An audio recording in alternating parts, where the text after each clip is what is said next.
സഞ്ജുവിനെ നീ കല്യാണം കഴിച്ചത് കാശിന് വേണ്ടിയല്ലേ? പിന്നെന്താ ഗോപാൽജി വെച്ച് നീട്ടിയ കാശ് നീ സ്വീകരിക്കാത്തത്?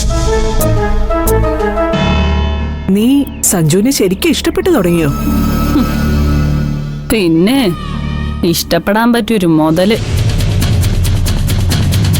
സഞ്ജു ആ വീട്ടിൽ തന്നെ എവിടെയോ ഇരുന്ന് ഞാനും ഗോപാൽജിയും സംസാരിക്കുന്നതെല്ലാം കേൾക്കുന്നുണ്ടായിരുന്നു എന്ന് എനിക്ക് നല്ല ഉറപ്പുണ്ട്. ഞാനൊരു നല്ല ഭാര്യ അല്ലെന്നും കാശിന് വേണ്ടി അവനെ കൈയൊഴിയൂ എന്നും ഗോപാൽജി അവനെ കാണിച്ചു കൊടുക്കാൻ വേണ്ടി നടത്തിയൊരു നാടകം മാത്രമായിരുന്നു അവിടെ നടന്നത്. പക്ഷേ ആ ഡിവോഴ്സ് പേപ്പറിൽ നീ ഒപ്പിട്ടിരുന്നെങ്കിൽ നിനക്ക് കാശ് കിട്ടില്ലായിരുന്നോ? എത്ര കാശ്? ആ അക്കൗണ്ടിലുള്ള നക്കാ പിച്ച വല്ലതും കിട്ടുമായിരിക്കും. ഗോപാൽജിയുടെ മുഴുവൻ സ്വത്തിന്റെയും 50% അവകാശിയാ സഞ്ജു. അവന്റെ ഭാര്യയായ എനിക്കും അതിന്റെ മീതെ അത്ര തന്നെ അവകാശം കിട്ടും. അപ്പൊ കൈ കിട്ടുന്നത് കോടികളായിരിക്കും. അത് മാത്രമല്ല, ഞാൻ ആ ചെക്കിൽ ഒരു തുക എഴുതി ഡൈവോഴ്സ് നോട്ടീസ് ഒപ്പിട്ട് ബാങ്കിൽ എത്തുമ്പോഴേക്കും ഗോപാൽജിക്ക് വേണമെങ്കിൽ ആ ചെക്ക് വിളിച്ച് ക്യാൻസൽ ചെയ്യിക്കാം. അയാളെ എന്നെ ഒഴിവാക്കാൻ കാശ് ചെലവാക്കുമെന്നൊന്നും എനിക്ക് തോന്നുന്നില്ല.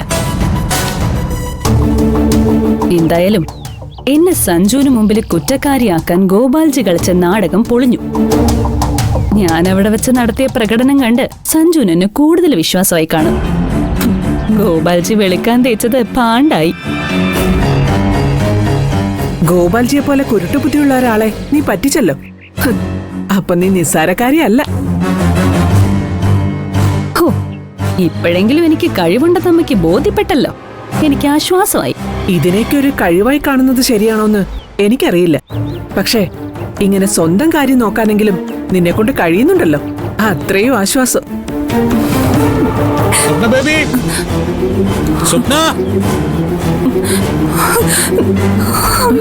എന്തടി?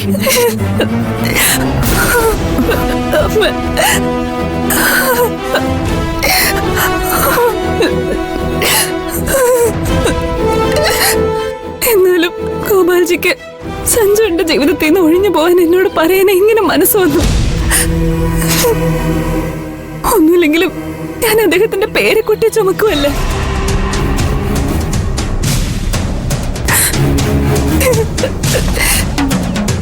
എനിക്ക് സഞ്ജുവേട്ടനോടുള്ള സ്നേഹത്തിന് ഗോപാൽജി വിലയിടാൻ നോക്കി. പക്ഷെ എനിക്ക് ഈ ലോകത്തെ ഏറ്റവും വലുത് എന്റെ സഞ്ജുവേട്ടനാണെന്ന് ഗോപാൽജി അറിയാതെ പോയി.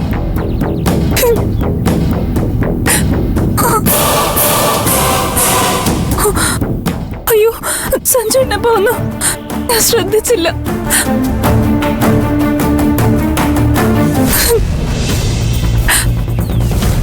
നിന്നെ പോലൊരു ഭാര്യയെ കിട്ടിയത് എന്റെ ഭാഗ്യമാ. എന്തു പറ്റി സഞ്ജുവേട്ടാ? എന്ത് വിഷമമുള്ള പോലെ തോന്നുന്നു. ഇല്ല മോളെ, എനിക്കിപ്പോ വല്ലാത്ത സന്തോഷാ തോന്നുന്നേ. നീ ഡാഡിയെ കാണാൻ പോയില്ലേ? അവിടെ എന്താ ഉണ്ടായെന്ന് അറിയോ? എനിക്കെല്ലാം അറിയാം. നീ ഡാഡിയോട് സംസാരിച്ചൊക്കെ ഞാൻ അകത്ത് നിന്ന് കേൾക്കുന്നുണ്ടായിരുന്നു.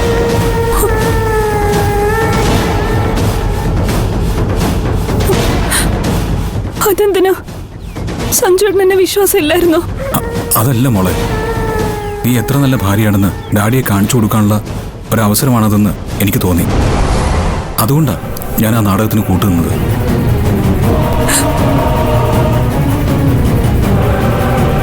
എന്തായാലും നീ ഡാഡിയുടെ മുന്നിൽ എന്റെ മുഖം രക്ഷിച്ചു. നിന്നെ ഞാൻ തിരഞ്ഞെടുത്തത് ശരിയായ തീരുമാനമായിരുന്നു എന്ന് അവർക്കും അംഗീകരിക്കേണ്ടി വന്നു. ഞാൻ ഒരിക്കലും നിന്നെ സംശയിക്കാൻ പാടില്ലായിരുന്നു. എന്നോട് ക്ഷമിക്കും മോളെ.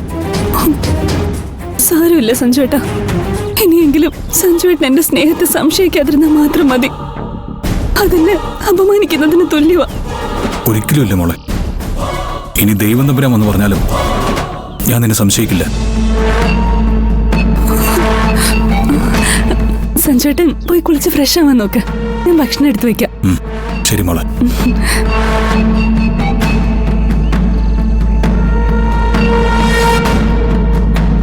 സഞ്ജു നിന്നെ ഇപ്പൊ കണ്ണടച്ചാ വിശ്വസിക്കുന്നത്.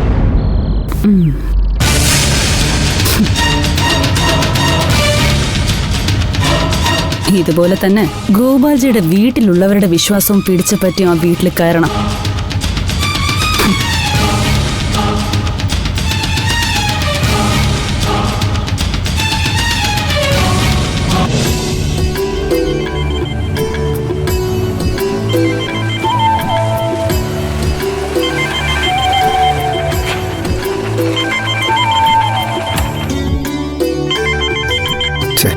ഇവൻ തന്നിറങ്ങി. എന്താ വക്കീലെ? ഒരു ക്ലയന്റാ, ഒരു അത്യാവശ്യമുള്ള കോളാ. ഒരു സെക്കൻഡ്. ഹലോ ടീച്ചറെ, ആ ഇതാരും റോണിയോ? ഇവനിപ്പോ നന്നായിട്ട് പഠിക്കുന്നുണ്ടോ? എവിടെ ടീച്ചറെ പഠിപ്പിക്കുന്ന നിർത്തിയതും ഇവൻ ഭയങ്കര ഉഴപ്പാ. വീണ്ടും ഓൺലൈൻ ട്യൂഷൻ തുടങ്ങോ ടീച്ചറെ? വക്കീലിന് ഞാൻ ട്യൂഷൻ എടുക്കുന്നുണ്ട് വല്ല വിരോധമുണ്ടോ? ഇതിനൊക്കെ എന്തിനാ ചോദിക്കുന്നേ? മിക്കവാറും തുടങ്ങും. നീ വരില്ലേ റോണി? ഞാൻ വരില്ല. അതെന്താ? അതെന്താ? ടീച്ചറിന്റെ കല്യാണം കഴിഞ്ഞല്ലേ? കഴിഞ്ഞു. ഇതാ എന്റെ ഭർത്താവ്. ഹലോ മോനെ. ഇനിയിപ്പോ ഒരു പ്രതീക്ഷയില്ലല്ലോ റോണി. പ്രതീക്ഷയോ? എന്തിന്? വക്കീലെ വന്നേ, ഇങ്ങ് വാ. ഇവനെ എന്നോട് പ്രേമോ? എടാ ചെറുക്ക, എനിക്ക് പ്രേമിക്കാൻ എന്റെ ഭാര്യ കിട്ടുള്ളല്ലേ? ഛെ, എന്താ വക്കീലെ, ചെറിയ കുട്ടിയല്ലേ? ചെറിയ കുട്ടിയെ പോലെയാണ് ഞാൻ പെരുമാറുന്നേ. ഒന്നുമില്ലെങ്കിലേ നിങ്ങൾ തമ്മിലെ പ്രായ വ്യത്യാസങ്ങളും നോക്കണ്ടേ? എന്ത് വ്യത്യാസം? നിങ്ങൾ തമ്മിലുള്ള പ്രായ വ്യത്യാസമേ ഞങ്ങൾ തമ്മിലും ഉള്ളൂ.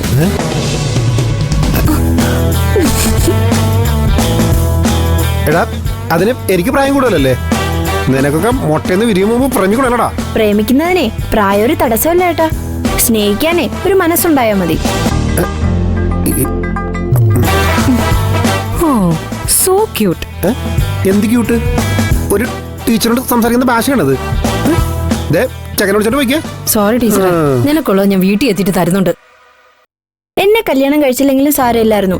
ടീച്ചറിന് കുറച്ചുകൂടെ കാത്തിരിക്കായിരുന്നു. ഇയാളെക്കാളും നല്ലൊരാളെ എന്തായാലും കിട്ടിയാനെ. നടക്കങ്ങോട്ട്. എന്താ ഇത്, കുട്ടിയല്ലേ? കുട്ടിയോ? ഇവനാണ് കുട്ടി. ആ ചെറുക്കൻ 5ാം ക്ലാസ്സിലാണെങ്കിലേ അവനെ നാക്കമ്മയൊക്കെ വിളിക്കുന്നേ. വക്കീലിന് അസൂയ പിടിച്ചു കാണാൻ നല്ല രസമാ. എനിക്കോ? എനിക്ക് അസൂയൊന്നുമില്ല. പിന്നെ പിന്നെ കറിക്കേ. ആ ചെറുക്കൻ തൂക്കിക്കെട്ടിന്റെ ഒരു കാര്യം വെടി വെച്ച് കൊള്ളണവനേക്കാ.